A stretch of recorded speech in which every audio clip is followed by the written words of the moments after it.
everyone, welcome to my YouTube channel. I am Neha, your educator for economics subject. तो learners आज हम कर रहे हैं हमारा जो हमने एस्टेट पीजीटी इकोनॉमिक्स के पेपर की जो सीरीज स्टार्ट की हुई थी उसका हम 2021 का पेपर का हम सॉल्यूशन कर रहे हैं। ये इसका पार्ट 2 है। ऑलरेडी पार्ट 1 हमने कंप्लीट कर लिया है।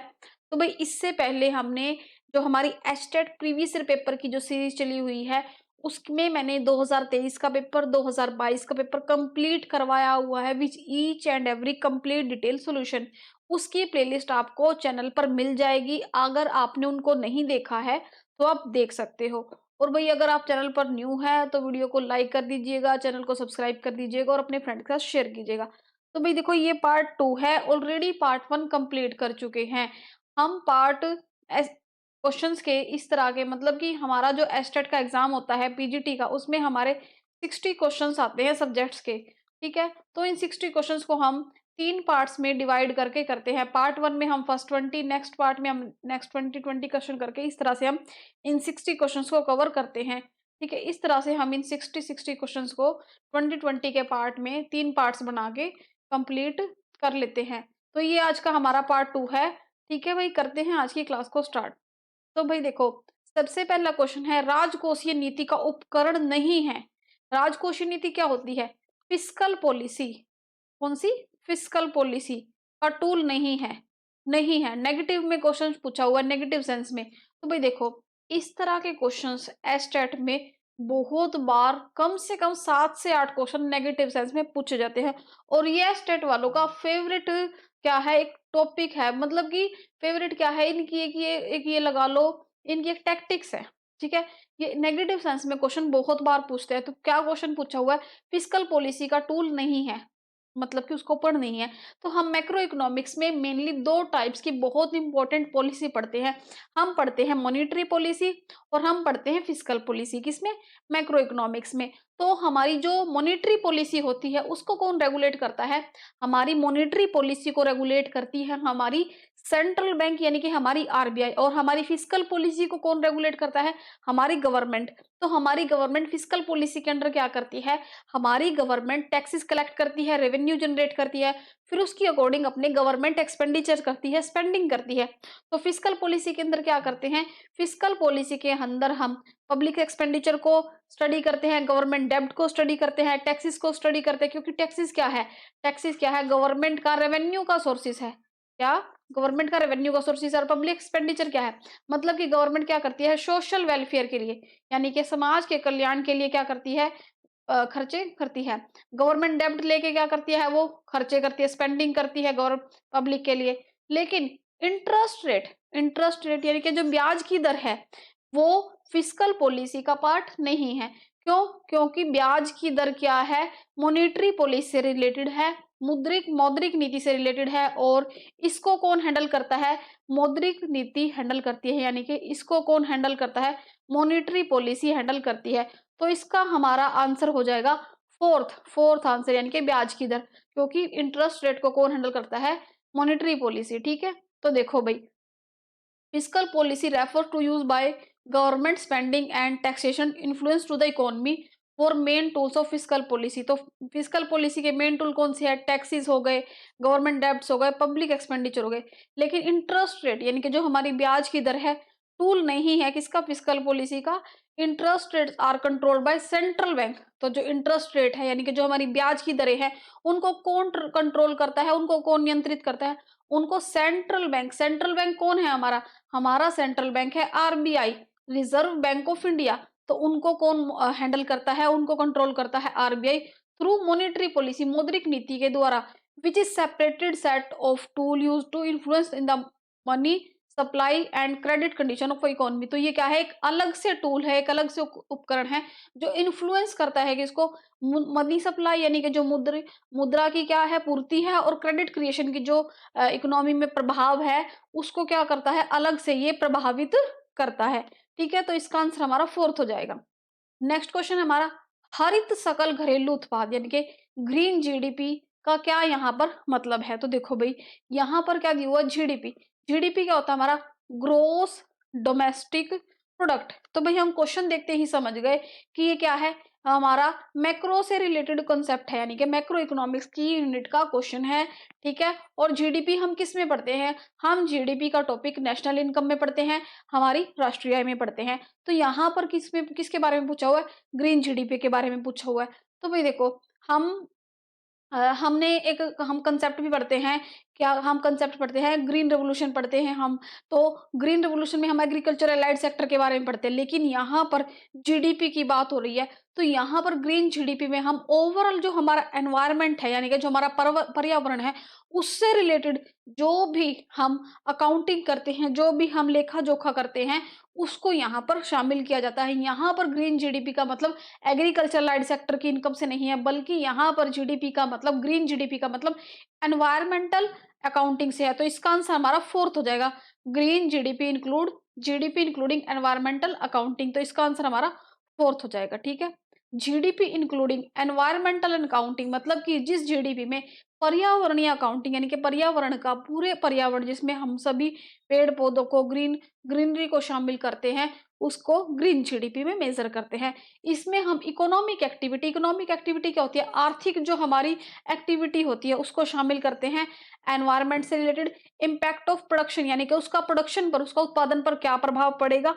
It adjust the traditional GDP figures two factor in the cost of environmental degradation and resources depletion. तो ये क्या है, इम्पैक्ट करता है किस तरह से एनवायरमेंट प्रोडक्शन को, और एडजस्ट करेगी ये किस तरह से ट्रेडिशनल, यानी कि जो पारंपरिक हमारी जीडीपी की फिगर्स थी और उसके फैक्टर से वो एनवायरमेंटल कॉस्ट, यानी कि जो पर्यावरण की जो कॉस्ट है उसके डिग्रेडेशन होता है, उसमें जो हमारे कमी आ रही है, उसमें जो घटाव आ रहा है, उसके रिसोर्सेज में जो कमी आ रही है, उसको वो किस तरह से एडजस्ट करेगा। तो यहाँ पर ग्रीन जीडीपी क्या है, जिसमें एनवायरमेंटल अकाउंटिंग को हम शामिल करते हैं। देखो भाई, ग्रीन जीडीपी क्या है, environmental adjusting the gross domestic product. ठीक है, तो इसमें क्या हम शामिल करेंगे, क्या करेंगे हम, reduction in natural capital stock, यानी कि जो नेचुरल कैपिटल स्टॉक है उसमें रिडक्शन करेंगे। एक्सपेंडिचर ऑन एनवायरमेंटल प्रोडक्शन क्या है कि हमें एनवायरमेंट को किस तरह से संरक्षित कर सकते हैं, किस तरीके से उसका बचाव कर सकते हैं, उस पर हम क्या करेंगे, एक्सपेंडिचर करेंगे। Environmental degradation, losses gain in ecosystem service flow, तो हमारे जो फैक्टर्स एनवायरनमेंट को डिग्रेड करते हैं, उसको, उसमें कमी लाते हैं, उस पर हम ध्यान देंगे। देखो भाई, नेक्स्ट क्वेश्चन दिया हुआ है, if n is equal to 10, sigma x 80, X square यानी कि मीन का स्क्वायर 100 है, तो प्रमाप विचलन होगा, यानी कि स्टैंडर्ड डेविएशन होगा। ठीक है, स्टैंडर्ड डेविएशन का क्वेश्चन है ये हमें फिगर्स दी हुई है। तो भाई देखो, ये हमारा स्टैंडर्ड डेविएशन का साइन है, इस तरीके से हम इसको फॉर्मूले के अंदर पुट करेंगे। ठीक है, हमें n कितना दिया हुआ है, ये कितना दिया हुआ है, स्क्वायर कितना दिया हुआ है, इस तरीके से दिया हुआ है। इसको हम जब पुट करेंगे तो हम सबसे पहले इसकी वैल्यू निकाल लेंगे, n की वैल्यू निकाल लेंगे, इस तरीके से 8 आ जाएगा। फिर हम 8 का स्क्वायर कर देंगे, फिर इस तरीके से हम 100, हमारे पास 10 है, उसके एक्स स्क्वायर के साथ इसको डिवाइड करके हम ये मल्टीप्लाई इवनली निकाल देंगे। तो हम जब इसको फॉर्मूले के अकॉर्डिंग पुट करेंगे, 100 माइनस 64, तो हमारे पास आ जाएगा 36। 36 किसका परफेक्ट स्क्वायर है, 6 का। तो हमारा आंसर यहाँ पर हो जाएगा 6, इसका आंसर हमारा हो जाएगा यहाँ पर 6, आंसर हमारा हो जाएगा। नेक्स्ट क्वेश्चन है हमारा, ब्रिटिश भारत में एयरलाइंस कंपनी टाटा एयरलाइंस की स्थापना कब हुई। तो भी देखो, ये इंडियन इकोनॉमी का क्वेश्चन है। ठीक है, ये क्या है, इंडियन इकोनॉमी का टॉपिक है, और ये क्या है, एक तरीके की फैक्चुअल डेटा है।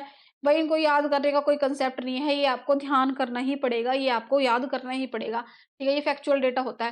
तो ब्रिटिश भारत में, यानी कि जब हमारा देश आजाद नहीं हुआ था, एयरलाइंस कंपनी टाटा एयरलाइंस की स्थापना कब हुई। तो यहाँ पर क्या है, तो ये कब हुई थी हमारी, जब हमारा देश ब्रिटिश के अंडर था, रूल्स के अकॉर्डिंग था। तो टाटा एयरलाइंस की स्थापना कब हुई थी, 1932 में, 1932 में जो टाटा एयरलाइंस थी ब्रिटिश इंडिया में, उसने एस्टेब्लिश किया 1932 में। तो इसका आंसर हमारा हो जाएगा सेकंड, इसका आंसर हमारा हो जाएगा सेकंड। नेक्स्ट क्वेश्चन है भाई, एक बस जयपुर से दिल्ली 30 किलोमीटर प्रति घंटा किलोमीटर पर आवर से चल रही है। भाई देखो, वैसे तो ये क्वेश्चन देखते ही समझ रहे हैं कि टिपिकल मैथ का क्वेश्चन है। ठीक है, यानी कि जो मैथ का पार्ट आता है, कॉमन पार्ट का क्वेश्चन है, और इन्होंने ये क्वेश्चन क्या है, इकोनॉमिक्स के क्वेश्चन के अंदर दे दिया है। ये इकोनॉमिक्स का क्वेश्चन नहीं है, बट फिर भी क्या है, अब दे दिया है तो हम इसको सॉल्व कर ही लेंगे। क्वेश्चन पूछा हुआ है कि बस जयपुर से दिल्ली 30 किलोमीटर प्रति घंटा की चाल से जाती है। कहाँ जा रही है? जयपुर से जा रही है दिल्ली, ठीक है। और वापिस, और 60 किलोमीटर, 60 किलोमीटर प्रति घंटा की चाल से वापिस आती है, ठीक है। अब क्या कर रही है? वापिस आ रही है, ठीक है। अब ये दिल्ली से कहाँ आ रही है? वापिस जयपुर आ रही है। यहाँ पर 30 किलोमीटर पर आ रहा है, यहाँ पर 60 किलोमीटर पर आ रहा है, ठीक है। बस की औसत चाल, औसत क्या होता है? एवरेज। एवरेज स्पीड क्या निकालनी है हमें? Kilometre per hour, kilometre per hour, प्रति घंटा कितनी स्पीड होगी बस की। तो क्वेश्चन ये पूछा हुआ है, तो भी देखो करते हैं क्वेश्चन को। हमें डिस्टेंस मानना है, late assume distance between Jaipur and Delhi. तो हम डिस्टेंस को डी से मान लेंगे, ठीक है। तो टाइम टेकन फ्रॉम जयपुर से दिल्ली जाने में उसको कितना टाइम लगता है? डिस्टेंस, डिस्टेंस अपॉन स्पीड, तो हमारा आ जाएगा d/30, ठीक है। यहाँ पर हम इसको इस तरह से निकाल लेंगे। यहाँ पर 30 किलोमीटर पर आवर की स्पीड से जा रही है, और वापस में उसको कितना टाइम लग रहा है? 60 किलोमीटर पर आवर, ठीक है। तो वापस में आने में उसको जब वो दिल्ली से जयपुर से दिल्ली जा रही है तो 30 किलोमीटर लग रहे हैं, और जब वो वापस आ रही है तो उसको 60 किलोमीटर पर आवर लग रहा है, ठीक है। अब इनका टोटल कर देंगे तो ये आ जाएगा हमारे पास 20 किलोमीटर आवर, ठीक है। अब टोटल डिस्टेंस कितना हुआ? जो टोटल उसने आने का और जाने का कितना लगा? 2d, यानी कि 2 टाइम्स गई वो, पहले वो गई फिर वो आई, 2d किलोमीटर, ठीक है। अब एवरेज स्पीड निकाल लेंगे, टोटल डिस्टेंस अपॉन में total time, 2d divide by d/20, ये वाला 20 और ये 2d, ठीक है। 2d divide by d upon में 20, तो ये एक दूसरे के डिवाइड में, यहाँ आके ये क्या हो जाएगा? मल्टीप्लाई में हो जाएगा। तो ये आ जाएगा 40 kilometre per hour, 40 kilometre per hour. तो इसका आंसर हमारा हो जाएगा 40, आंसर हमारा हो जाएगा 40। नेक्स्ट क्वेश्चन हमारा, कौन सा माध्य है? माध्य गणितीय माध्य है, ठीक है। यानी कि कौन सा जो मीन है वो क्या है? मैथमेटिकल मीन है। ध्यान से समझिएगा, मैथमेटिकल मीन पूछा हुआ है। तो क्वेश्चन देखते हैं, हम समझ गए कि स्टैटिस्टिक्स का क्वेश्चन है, ठीक है। स्टैटिस्टिक्स का क्वेश्चन है, कौन सा जो मीन है वो क्या है? मैथमेटिकल मीन है। ऑप्शन है harmonic mean, mode, median, all options are wrong. तो भी देखो, मोड क्या है? मोड अपने आप में है, मोड को हम जेड से डिनोट करते हैं। मीडियन क्या है? मीडियन एक तरीके की एवरेज वैल्यू होती है, मीडियन को हम एम से डिनोट करते हैं। तो भाई मैथमेटिकल मीन होता है हमारा हार्मोनिक मीन, क्योंकि ये क्या है? मीन का रेसिप्रोकल होता है। हम मीन को जब 1 बाय किसी मीन से डिवाइड करते हैं किसी पर्टिकुलर वैल्यू को, हमारा हार्मोनिक मीन, हरात्मक माध्य आ जाता है। तो इसका आंसर हमारा आ जाएगा फर्स्ट। तो देखो, because it is a type of mathematical mean, ये क्या है? एक मैथमेटिकल मीन का टाइप है। मोड और मीडियन क्या है? मेजर है सेंट्रल टेंडेंसी के। देखो भाई, मोड क्या है? जेड से डिनोट करते हैं हम, और मीडियन को हम एम से डिनोट करते हैं। तो भाई देखो, ये दोनों क्या है? मीन के पार्ट। तो मतलब कि ये पूरा जो कंसेप्ट है हम सेंट्रल टेंडेंसी में पढ़ते हैं, केंद्रीय प्रवृत्ति के माप में पढ़ते हैं, तो इसको हम मीन में शामिल नहीं करेंगे। तो ये दोनों ऑप्शन तो होंगे नहीं। तो हार्मोनिक मीन इसका आंसर हो जाएगा। Tendency but not specifically classified as mean, ठीक है। तो मीडियन और मोड को हम सेंट्रल टेंडेंसी में पढ़ते हैं, लेकिन ये क्लासिफाइड नहीं है स्पेशली कि ये मीन ही आते हैं। हार्मोनिक मीन को हम कैसे निकालते हैं? नंबर जो हमारे पास टर्म दी हुई है, divide by 1 by mean plus 1 by second mean, third mean, इस तरह से हम हार्मोनिक मीन को कैलकुलेट करते हैं। तो ये क्या है? एक मैथमेटिकल मीन है, ठीक है। नेक्स्ट क्वेश्चन है हमारा, कीमत सिद्धांत यानी कि प्राइस थ्योरी से क्या अभिप्राय है? What do you mean by price theory? मतलब कि हम कहाँ पर प्राइस थ्योरी पढ़ते हैं? ऑप्शन है macro economics, micro economics, international economics, या डेवलपमेंटल इकोनॉमिक्स। तो भाई देखो, हम प्राइस थ्योरी कहाँ पर पढ़ते हैं? इन इकोनॉमिक्स, हम अर्थशास्त्र में जो हम प्राइस थ्योरी पढ़ते हैं, यानी कि कीमत का सिद्धांत, हिंदी में बोले तो कीमत का सिद्धांत क्या किससे एसोसिएटेड है? वो एसोसिएटेड है माइक्रो इकोनॉमिक्स से, ठीक है। कीमत का सिद्धांत किससे एसोसिएटेड है? माइक्रो इकोनॉमिक्स से। व्यष्टि अर्थशास्त्र जिसमें क्या डील करते हैं? Prices and allocation of resources, यानी कि जो कीमतें हैं और रिसोर्सेज जो हमारे पास संसाधन है, उनका आवंटन किस तरीके से होगा? इंडिविजुअल्स यानी कि व्यक्तिगत रूप में, और फर्म के लेवल पर किस तरह से होगा। तो ये हम प्राइस थ्योरी कहाँ पर पढ़ते हैं? माइक्रो इकोनॉमिक्स में पढ़ते हैं, ठीक है। तभी देखो, यहाँ पर क्या पढ़ते हैं हम प्राइस थ्योरी के अंदर? सप्लाई और डिमांड कैसे होगी, मार्केट इक्विलिब्रियम कैसे होगा, प्राइस फ्लोर्स कैसे होंगे, ये सभी क्या है हम प्राइस थ्योरी के अंदर हम करते हैं। नेक्स्ट क्वेश्चन है हमारा, अपकिरण की कौन सी माप? अपकिरण क्या होता है? डिस्पर्जन, डिस्पर्जन, ठीक है भाई। स्टैटिस्टिक्स का क्वेश्चन है ये। कौन सी माप यानी कि कौन सा मेजरमेंट चरम मूल्यों से न्यूनतम प्रभावित होते हैं? न्यूनतम होता है मिनिमम, मिनिमम, ठीक है। चरम होता है extreme, extreme level, extreme level पर, यानी कि कौन सा मेजर ऑफ डिस्पर्सन है वो लीस्ट अफेक्टेड है। लीस्ट का मतलब न्यूनतम, मिनिमम अफेक्टेड है एक्सट्रीम वैल्यू से। तो भाई देखो हम एक्सट्रीम वैल्यू से कौन सा अफेक्टेड है, वो होता है हमारा क्या, क्वार्टाइल डेविएशन, ठीक है। क्या, quartile deviation. The measure of dispersion is least affected by extreme value of quartile deviation, जिसको हम क्या बोलते हैं, चतुर्थक विचलन, हिंदी में बोलते हैं चतुर्थक विचलन। हम कैसे निकालते हैं, जब हमारे पास कोई रेंज दी होती है हम उसको 4 क्वार्टर्स में Q1 Q2 Q3 इस तरीके से निकालते हैं, तो हमारा क्वार्टाइल डेविएशन होता है, ठीक है।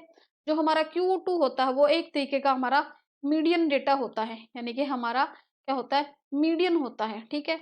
तो यहाँ पर क्वार्टाइल डेविएशन क्या है, फोकस करता है middle 50 of data and ignoring the extreme value of both ends of distribution. तो यहाँ पर जो चतुर्थिक विचलन है वो किस पर फोकस करता है, मिडल, यानी कि जो माध्य का जो 50% डेटा उस पर फोकस करता है और इग्नोर करता है एक्सट्रीम वैल्यू को, ठीक है।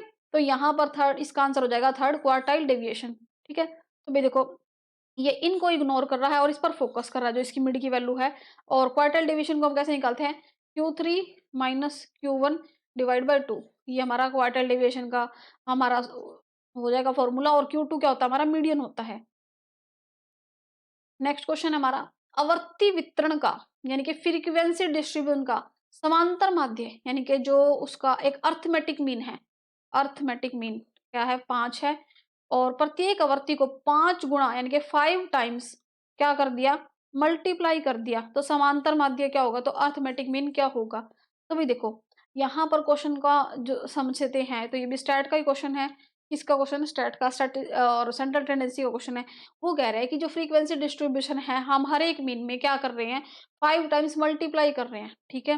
हर एक जो फ्रीक्वेंसी डिस्ट्रीब्यूशन है उसमें समांतर माध्यम में उसके उसमें 5 क्या कर रहे हैं, 5 गुणा कर रहे हैं, तो हमारा जो अर्थमेटिक मीन है वो क्या होगा, तो जो हमारा अर्थमेटिक मीन है वो 5 ही रहेगा।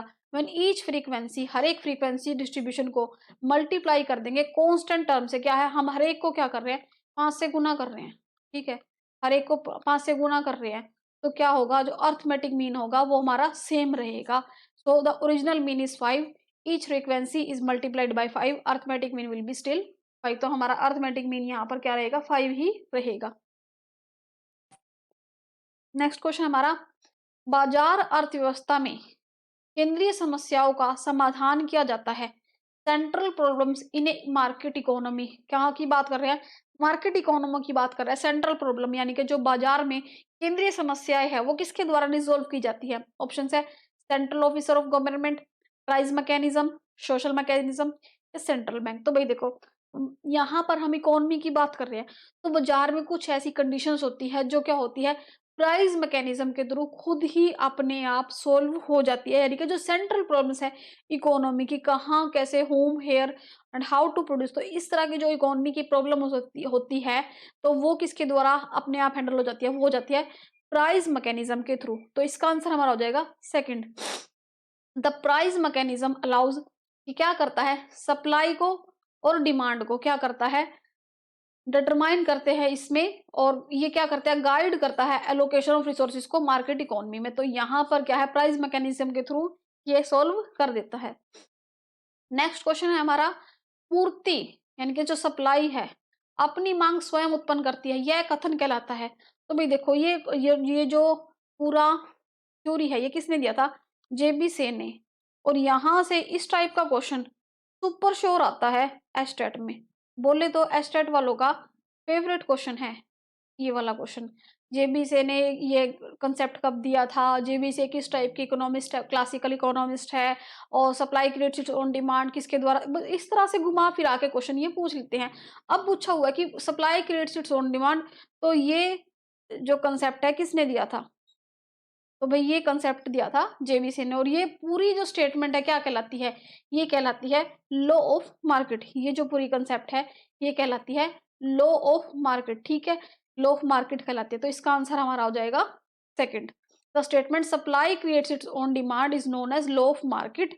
और ये स्टेटमेंट किसने दी थी? फ्रेंच इकोनॉमिस्ट जीन बैप्टिस्ट से ने, यानी कि JB से शॉर्ट में बोले तो JB से ने स्टेटमेंट को दिया था। और कॉमनली रेफर्ड है ये सेज लॉस मार्केट, यानी कि इसको कॉमनली से के बाजार के नियम से भी जाना जाता है। और इसी के ही आर्ग्यूमेंट में केन्स ने अपना इसका रिवर्ट किया था। केन्स ने कहा था demand creates its own supply. ठीक है, नेक्स्ट क्वेश्चन हमारा संयुक्त राष्ट्र के HPI यानी कि HPI ह्यूमन पॉवर्टी इंडेक्स से अभिप्राय है। ह्यूमन पॉवर्टी इंडेक्स यानी कि यूनाइटेड नेशंस का जो HPI है वो क्या हम उससे समझते हैं? उससे हम समझते हैं ह्यूमन पॉवर्टी इंडेक्स। इसका आंसर हमारा फर्स्ट हो जाएगा मानव गरीबी सूचकांक। ठीक है, human poverty index is composite index measure deprivation in 3 basic dimension. यहाँ पर हम क्या पढ़ते हैं? 3 बेसिक डायमेंशंस को पढ़ते हैं हम HPI के अंदर। किस किस को पढ़ते हैं हम? A long and healthy life, ठीक है, और किस तरह से स्टैंडर्ड ऑफ लिविंग होगा लोगों को और किस तरीके से वो अपनी लाइफ को यहाँ पर जी सकते हैं। ठीक है, इन 3 डायमेंशन को हम यहाँ पढ़ते हैं। देखो, long and healthy life, knowledge और डिसेंट स्टैंडर्ड ऑफ लिविंग, इन 3 मेजरमेंट्स को यहाँ पर हम स्टडी करते हैं। नेक्स्ट क्वेश्चन हमारा मांग प्रेरित मुद्रा का कारण कौन सा है? What is the cause of demand pull inflation? ठीक है, वही क्वेश्चन देखते हैं, हम समझ गए इन्फ्लेशन का क्वेश्चन है। ठीक है, और मैक्रो इकोनॉमिक्स का है। भाई देखो, पूरा मैं आपको बता दूं, इन्फ्लेशन का टॉपिक हो गया, अनएम्प्लॉयमेंट का टॉपिक हो गया। ठीक है, और सबसे फेवरेट टॉपिक तो इनका एस्टेट वालों का ये है कि ये JBC ने क्या कहा, नेगेटिव सेंस पे क्वेश्चन पूछते हैं तो इन्फ्लेशन का टॉपिक आप जरूर कर लेना। क्वेश्चन पूछा हुआ डिमांड पुल इन्फ्लेशन का कारण क्या है? कोज पूछा हुआ है, कोज। ठीक है, decrease in production, increase in cost, high taxation, increase in population, उत्पादन में कमी, लागत में वृद्धि, उच्च करारोपण यानी कि हाई कर देंगे टैक्स को, और जनसंख्या में वृद्धि, पॉपुलेशन को बढ़ा देंगे। तो भी देखो, डिमांड पुल मतलब कि मुद्रा प्रेरित मुद्रास्फीति के कारण हो सकते हैं। Occurs when aggregate demand aggregate supply, जब डिमांड एग्रीगेट डिमांड क्या कर जाए, एग्रीगेट सप्लाई से एक्सीड कर जाए। ठीक है, तो क्या होगा, जनरली क्या होगे, प्राइस राइज हो जाएंगे और इससे क्या होगा, increase in population contribute to this. तो यहाँ पर अगर पॉपुलेशन ज्यादा होगी तो इससे क्या होगा, डिमांड फॉर गुड्स और सर्विसेज को वो क्या करेंगे, हैंडल कर लेंगे। तो इसका आंसर हमारा हो जाएगा फोर्थ, इसका हो जाएगा फोर्थ। नेक्स्ट क्वेश्चन हमारा एक हाइपोथेटिकल इकोनॉमी है, मतलब कि काल्पनिक अर्थव्यवस्था, मतलब इन्होंने अपने आप ही ये डेटा ले लिया है, उस पर यहाँ इन्होंने क्या दिया, एनएनपी दिया हुआ है मार्केट प्राइस पर। ठीक है, कितना है, 575 करोड़ है, और इनडायरेक्ट टैक्स है हमारे 125 करोड़। ठीक है, सब्सिडी गवर्नमेंट ने दी है 40 करोड़ की, और हमें क्या निकालना है, वैल्यू ऑफ नेशनल इनकम, हमें क्या निकालनी है, नेशनल इनकम की वैल्यू निकालनी है। तो भी देखो, यहाँ पर हमें एनएनपी कितनी दी है, फैक्टर कॉस्ट पे क्या निकालना है, हमें क्या निकालना है, मार्केट प्राइस पे दिया हुआ है, हमें फैक्टर प्राइस पे निकालना है। तो हम क्या करेंगे, इनडायरेक्ट टैक्सेस और सब्सिडी को ऐड कर देंगे। ठीक है, 575 करोड़ हमें मार्केट प्राइस पे दिए हुई है, एनएनपी हमें कितना दिया हुआ है मार्केट प्राइस पे, 575 करोड़। ठीक है, इनडायरेक्ट टैक्सेस कितने हैं हमारे गवर्नमेंट के, 125 करोड़। ठीक है, सब्सिडी गवर्नमेंट ने कितनी लगाई है, 40 करोड़। ठीक है, तो यहाँ पर हम क्या करेंगे, इन दोनों को पहले जोड़ देते हैं। ठीक है, और इसको 575 में से लेस कर देंगे। ठीक है, तो यहाँ पर ये आ जाएगा हमारा 490 करोड़। तो हमारा आंसर हो जाएगा, आ जाएगा हमारा नेशनल इनकम 490 करोड़। इसका आंसर हमारा फोर्थ हो जाएगा, फोर्थ 490 करोड़ आंसर हो जाएगा। नेक्स्ट क्वेश्चन हमारा, भारत का कृषि फसल वर्ष होता है, यानी कि एग्रीकल्चर क्रॉप ईयर इंडिया का कौन सा है, किस मंथ में, किस मंथ से किस मंथ तक हम क्या एग्रीकल्चर क्रॉप ईयर को सेलिब्रेट करते हैं? तो भाई हम एग्रीकल्चर क्रॉप ईयर को सेलिब्रेट करते हैं 1 जुलाई से 30 जून तक। 1 जुलाई से 30 जून तक हम क्या करते हैं, agriculture crop year, culture crop year को हम सेलिब्रेट करते हैं। भारत फसल प्रमुख 2 मुख्य मौसमों में वर्गीकृत किया जाता है, यानी कि भारत की जो फसलें हैं उनको 2 मुख्य मौसम, 2 मौसमों में क्या किया जाता है, क्लासिफाइड किया जाता है, रबी और खरीफ की फसल। खरीफ फसल का मौसम दक्षिण पश्चिम मानसून के दौरान जुलाई से अक्टूबर का होता है, और रबी फसल का अक्टूबर मार्च सर्दियों में होता है। ठीक है, और क्वेश्चन पूछा हुआ कृषि फसल वर्ष, तो कृषि फसल वर्ष होता है हमारा 1 जुलाई से 30 जून। फर्स्ट आंसर हो जाएगा 1 जुलाई टू 30 जून। ठीक है, नेक्स्ट क्वेश्चन हमारा, निम्न में से राष्ट्रीय आय में किसे शामिल नहीं करते? नेगेटिव में क्वेश्चन पूछा, और मैंने आपको क्वेश्चन पे इस क्लास की स्टार्ट में ही बताया था कि नेगेटिव सेंस में वो बहुत बार क्वेश्चन पूछते हैं। एस्टेट वालों की फेवरेट स्ट्रेटेजी है ये, ठीक है, कि नेगेटिव सेंस में वो क्वेश्चन पूछते ही पूछते हैं। किसको शामिल नहीं करते? Income and wages, rent and profit, पूंजी पर ब्याज, या ट्रांसफर इनकम, या हस्तांतरण आय। भाई देखो, इनकम एंड वेजेस ये भी अर्न की जाती है। लगान और लाभ, जैसे कि रेंट, हमने कोई अपनी शॉप रेंट पे दी, ठीक है, तो उससे भी हमने उसको दिया ना, फैक्टर तो हमारा लगा ना, तभी तो हमें उसका रिटर्न मिला। कोई हमें लाभ हुआ इंटरेस्ट पर, तो ये भी हमें क्या है, ये भी हम शामिल करेंगे। ट्रांसफर इनकम, ठीक है, ट्रांसफर इनकम को हम नेशनल इनकम में शामिल नहीं करते। तो transfer income refers to payment made by one individual और institution another without any direct exchange of good और सर्विस, मतलब कि बिना कुछ काम करवाए, बिना कुछ सर्विस लिए इनको दिया जाता है। एग्जाम्पल, जैसे कि गवर्नमेंट बुजुर्गों को क्या देती है, पेंशन देती है, और बच्चों को स्कॉलरशिप देती है, अनएम्प्लॉयमेंट्स को बेरोजगारी भत्ता देती है। तो इसमें वो ना उनसे कुछ काम करवा रहे हैं, ना उनसे कुछ टैक्स कलेक्ट कर रहे हैं, ना उनसे कुछ सर्विस ले रहे हैं। वो उनको सिर्फ एक हेल्प करने के लिए, फाइनेंशियली हेल्प करने के लिए प्रोवाइड करते हैं फाइनेंशियल सपोर्ट। तो इस तरह की इनकम को हम नेशनल इनकम में शामिल नहीं करते, because they do not represent value of goods and service. ये किसी गुड्स और सर्विस की वैल्यू को रिप्रेजेंट नहीं करते अर्थव्यवस्था में। ये क्या है, सिंपली ट्रांसफर है wealth from one person to another. तो ये क्या है, ट्रांसफर इनकम हो जाएगी, इसको हम नेशनल इनकम में शामिल नहीं करते। तो इसका आंसर हमारा हो जाएगा हस्तांतरण आय, यानी कि ट्रांसफर इनकम। नेक्स्ट क्वेश्चन है हमारा, देखो भाई, ट्रांसफर इनकम क्या होती है? It is received without doing rendering any productive activity, मतलब कि बिना कुछ काम किए या बिना कुछ प्रोडक्टिविटी एक्टिविटी किए ये प्रदान की जाती है। इट इज यूनिलेटरल और इन नेचर और वन पार्टी इज इन्वॉल्व। ये क्या है, यूनिलेटरल होती है, एक तरफा क्या है, जो है नेचर में। और जैसे कि चैरिटी हो गया, किसी को गिफ्ट हो गया, या फिर किसी को, जैसे किसी बच्चे को स्कॉलरशिप मिल गई, किसी बुजुर्गों को पेंशन मिल गई, तो ये क्या है, यूनिलेटरल है, एक पक्षीय हस्तांतरण है। और चैरिटी हो गई, जैसे कि हमने किसी को दान दिया, हम उससे ये उम्मीद नहीं करेंगे कि आपको हमारा ये काम करना पड़ेगा, वो हमने अपनी इच्छा से दिया है, ठीक है। फैक्टर इनकम क्या होती है? ये रिसीव्ड होती है, रेंडरिंग होती है, जब हमने कोई काम किया जाता है। मान लो आपने अपने घर में कोई मजदूर लगाया, आपने उससे कुछ काम करवाया, उसके बदले आपने उसको कुछ पैसे दिए, तो ये क्या है, उसने उसके बदले कुछ काम किया, उसने कुछ प्रोडक्टिविटी की, उसने कुछ एफर्ट्स किए, उसके बदले आपने उसको कुछ पेमेंट की, तो उसके बदले आपने उसको वेजेस दिया। इसको हम नेशनल इनकम में शामिल करेंगे। ये क्या होता है, बाइलेटरल होती है नेचर में, क्योंकि इसमें दो पार्टी इन्वॉल्व है। It include in national income, इसको हम नेशनल इनकम में शामिल करेंगे। जैसे कि रेंट हो गया, सैलरी हो गई, इन सभी को हम नेशनल इनकम में शामिल करेंगे। नेक्स्ट क्वेश्चन हमारा, हिनार्थ प्रबंधन का दोष है, इविल ऑफ डेफिशिट फाइनेंसिंग। तो भाई सबसे पहले हम डेफिनिशिट फाइनेंसिंग को समझते हैं, मतलब उसका क्या दोष है, उसकी उसकी वजह से क्या हमें इफेक्ट पड़ता है। तो ये क्वेश्चन पूछा हुआ है, ठीक है। तो भाई डेफिशिट फाइनेंसिंग क्या होती है? Refers to the practice of government spending, यानी कि जो गवर्नमेंट की स्पेंडिंग है, गवर्नमेंट के खर्चे हैं, व्यय है, उसकी प्रैक्टिस करना, उसको देखना। More money they collect in revenue, यानी कि more money than they collect revenue, यानी कि किस तरह से वो मोर ज्यादा मनी कलेक्ट करते हैं रेवेन्यू से। This shortfall typically financed by borrowing money in printing more currency. तो यहाँ पर ये क्या है, ये जो शॉर्टफॉल है, इसमें जो कमी है, वो टिपिकली किससे फाइनेंस करेंगे, किससे पूरा करेंगे? बोरोइंग मनी, यानी उधार लेके, और या जो ज्यादा प्रिंट कर देंगे करेंसी को। इस तरीके से क्या हो जाता है, डेफिसिट फाइनेंसिंग हो जाती है। इससे क्या क्या इसका क्या नुकसान होता है? बूस्ट हो जाती है इन्फ्लेशन, यानी कि जो मुद्रास्फीति है वो ज्यादा हो जाती है। इनके पैसा तो इकोनॉमी में ज्यादा हो गया, सर्कुलेशन में ज्यादा हो गया, लेकिन कीमतों के जो प्रोडक्ट्स है उसके प्राइसेस बढ़ गए, तो इससे क्या होगा, बूस्ट होगी इन्फ्लेशन, बूस्ट होगी इन्फ्लेशन। फर्स्ट इसका आंसर हो जाएगा। देखो, डेफिनिशियल फाइनेंसिंग क्या है, एक मेथड है, एक मेथड है, क्या है, meeting of government deficits through creation of new money. मतलब कि एक एक मीटिंग है, एक मेथड है। मेथड क्या होता है, एक तरीका है इसका। गवर्नमेंट डेफिशिएंट, यानी कि जो गवर्नमेंट के घाटे हैं, डेफिसिट क्या होता है, घाटा है, ठीक है, गवर्नमेंट के घाटे हैं। क्रिएशन ऑफ न्यू, क्रिएशन होता है हमने कुछ क्रिएट किया, कुछ बनाया। न्यू मनी, न्यू मनी हम कैसे क्रिएट करते हैं, हम ज्यादा मनी को प्रिंट कर देंगे। The deficit gap is caused by access of government expenditure over it's receipts. यहाँ पर क्या है, खर्चे ज्यादा हो गए, खर्चे ज्यादा हो गए इनकम के कंपैरेटिवली। तो भाई डेफिसिट तो होगा ही, डेफिसिट यानी कि घाटा तो होगा ही ना। अब खर्चे ज्यादा हो गए, ठीक है, तो यहाँ होगा एक्सपेंडिचर इंक्लूड डिस्टर्बेंसमेंट और revenue as well as capital account. तो यहाँ पर क्या है, बहुत ज्यादा क्या हो जाएगी, उतार चढ़ाव हो जाएंगे रेवेन्यू और इसमें कैपिटल में। और इससे क्या होगा, हमें क्या करना पड़ेगा, इससे हमारी इकोनॉमी में इन्फ्लेशन में बूस्ट आएगा।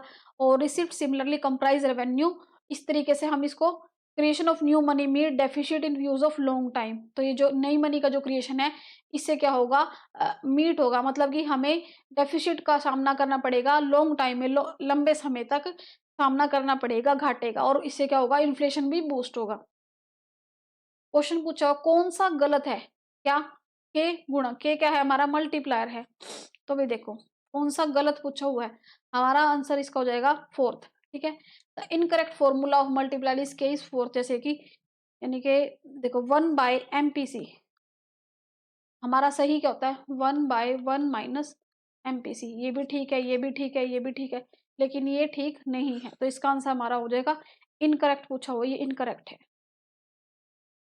नेक्स्ट क्वेश्चन हमारा उत्पादन संभावना वक्र PPC, प्रोडक्शन पॉसिबिलिटी कर्व, तो concave to the origin, concave to the origin यानी कि जो प्रोडक्शन पॉसिबिलिटी कर्व है वो इस तरह से होता है। ठीक है, तो ये किस पर वर्क करता है, law of increasing cost, law of increasing returns, law of decreasing cost, law of increasing production.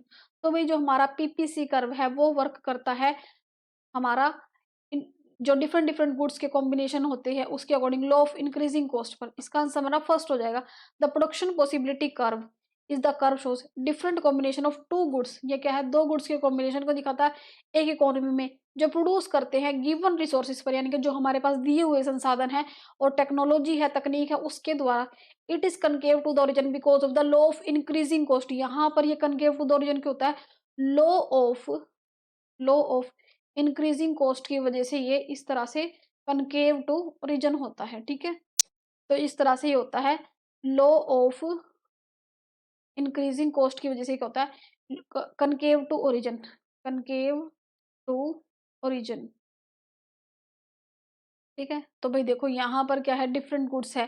ठीक है, कि ये कैपिटल गुड्स है, ये एग्रीकल्चर गुड्स है। ठीक है, तो ये स्लोप है, इसकी डाउनवर्ड स्लोपिंग है, और यहाँ पर ये अंडर यूटिलाइज हो रहे हैं, यहाँ पर ये क्या है अटेनेबल पॉइंट्स हैं। ठीक है, और ये फुल, यहाँ पर ये पॉइंट्स पर क्या है फुल यूटिलाइज हो रहा है रिसोर्सेज का। ठीक है, तो इस तरीके से ये क्या है हमारा प्रोडक्शन पॉसिबिलिटी कर्व है। नेक्स्ट क्वेश्चन हमारा प्रतिस्थापन वस्तु, प्रतिस्थापन वस्तु क्या होती है, सब्स्टिट्यूट गुड्स। ठीक है भाई, सब्स्टिट्यूट गुड्स का मांग वक्र यानी कि डिमांड कर्व किस आकृति का होगा, किस शेप का होगा। ठीक है, तो भी देखो सब्स्टिट्यूट गुड्स क्या होते हैं, वो गुड्स जब हम किसी एक गुड्स के बदले उसी के ही जैसे मिलते जुलते गुड्स को हम यूज कर लेते हैं, वो हमारे सब्स्टिट्यूट गुड्स होते हैं।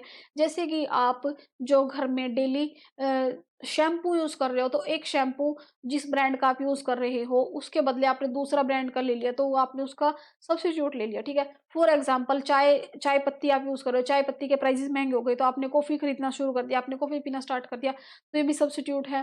ठीक है, अगर आप डेली ब्रेड कंज्यूम करते हो, आप ब्रेड के प्राइसेस महंगे हो गए तो आपने बिस्किट खाना स्टार्ट कर दिया, ये भी सब्स्टिट्यूट हो गया इसका।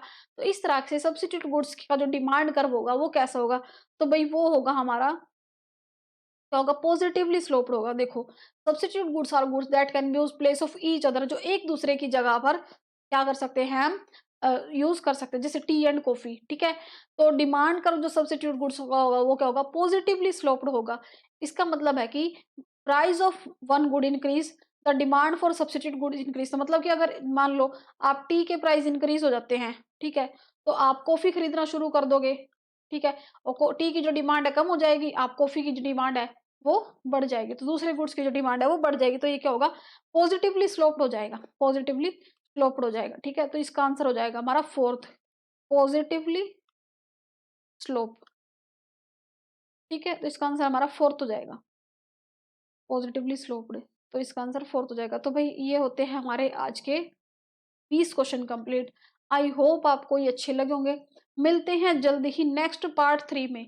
ठीक है, जिसमें हमारा 2021 का पेपर कंप्लीट हो जाएगा, फिर हम 2020 का करेंगे। ऐसे करके हम पिछले लगभग 5 से 6 साल के जो हमारे एस्टेट के पेपर है वो जल्दी ही पूरे कर लेंगे। ठीक है, तो भाई अगर आपको ये क्लास अच्छी लगी हो तो प्लीज जरूर बताइएगा कमेंट सेक्शन में। आई होप आपको ये पसंद आई होगी। और भाई अगर आप चैनल पर न्यू हैं तो चैनल को सब्सक्राइब कर लेना, वीडियो को लाइक कर देना और अपने फ्रेंड्स के साथ शेयर कर देना। Thank you so much.